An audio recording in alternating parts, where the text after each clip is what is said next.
The previous owner of this camera forgot to erase the SD card before donating it. There was over 1,700 photos, and I don't even have that SD card anymore because I mailed it back to the people who owned it.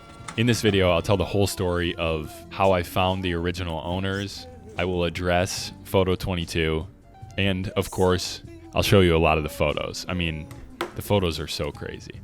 This whole entire story, saga, adventure, whatever you want to call it, begins right here at this thrift store called Bargains and Blessings. The fact that it's in Florida is not terribly important to the story right now, but later on, when it comes to actually finding the people who own this camera before me, Florida will be important. So anyways, I'm thrifting with my mom, and whenever I go to a thrift store, the only thing that really matters to me is the electronics section. I see this thing right here. On the price tag, it said that it was tested and it was only $5. I took the gamble.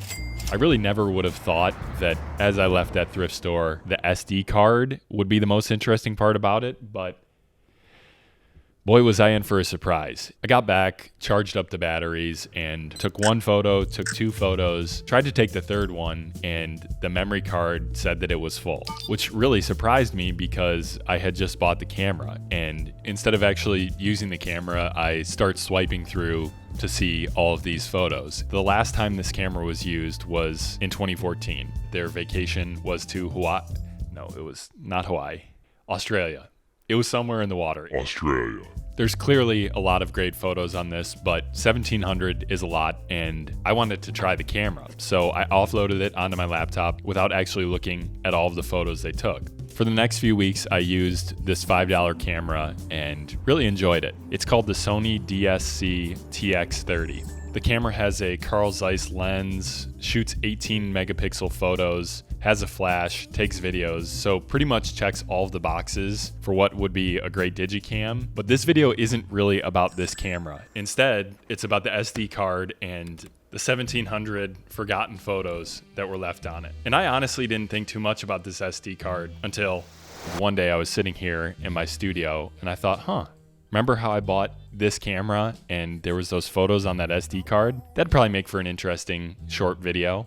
Literally just thought, cool story, cool photos, maybe it'll make a cool little video. So I posted the video, and as I say this right now, it's been seen by over 10 million people. And suddenly I find myself in the middle of, I won't say internet controversy, but Internet debate. and from the get-go, there was two types of people saying, hey, this is great, you should really try and find out who these people are, or why the hell are you doing this? This is an invasion of privacy. I do think that this group of people is wrong. I will address that. The people that saw the video and thought that I wasn't some asshole invading these people's privacy tried to find out who the people were. Keyword is tried. There were a couple of recurring guesses. Carl Jacobson. Carl Jacobson? Bro casually got Carl Jacobson's camera? Carl Jacobson? That's Carl Jacobson. Well, no, it says Carl Zeiss on the camera. It's got to be him. That's a lens brand. Crazy miss, but thanks for trying. But luckily, for the one and only time in my life, having a journalism degree was about to become very handy. I began looking through the SD card again, and I realized that there was an entire section of about 20 or 30 photos that I completely missed. And they were photos of youth football and baseball games. There's a photo of a young kid wearing a hat that says SL, which you would think means St. Louis, and I thought that too. As I kept looking through the photos, I realized that it's South Lyon, which South Lyon is a town that's maybe 40 minutes away from where I am in Michigan.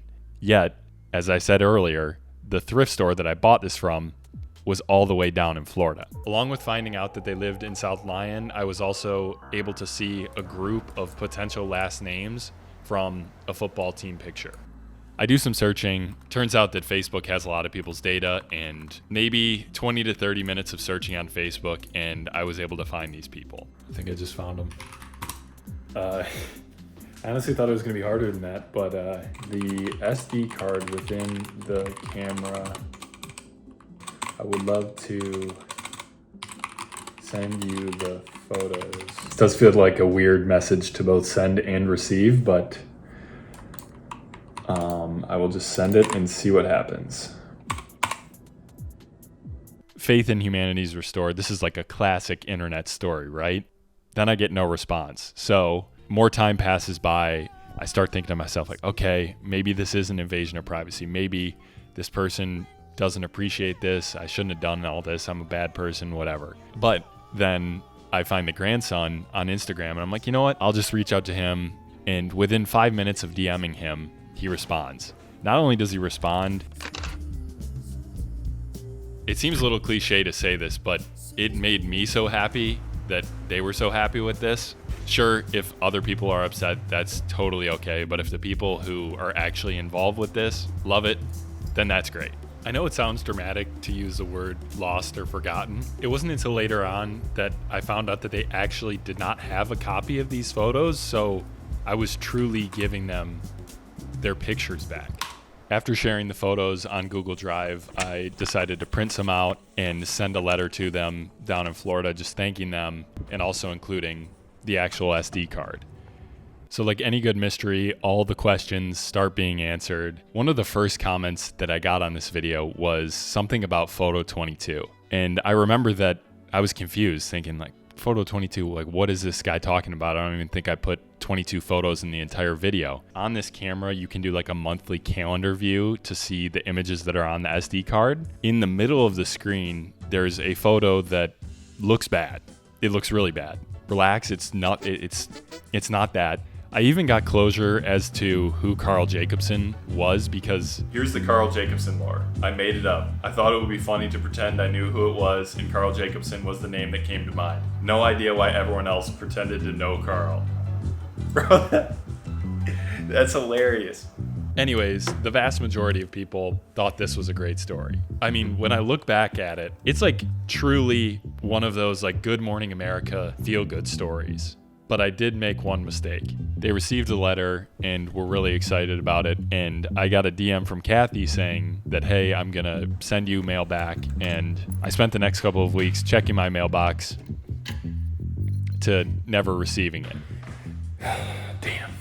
And nicely, she was going to she did send a thank you card to my studio. And for whatever reason, the Postal Service could not find my studio, and for the 1 to 2 to 3 week span that she had sent the card and I hadn't gotten it, we both kind of reached the conclusion that it had either gotten lost or stolen. What actually happened is that it was returned to sender.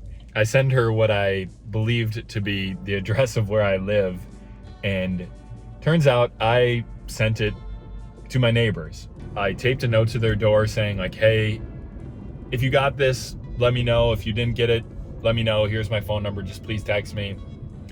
I didn't get the text message. So here we are. I'm living with my mistakes.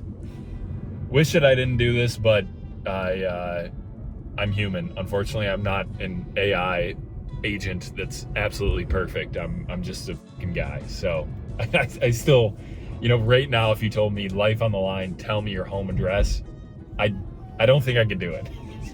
The next video that I'm doing is all about the camera. I have used it quite often.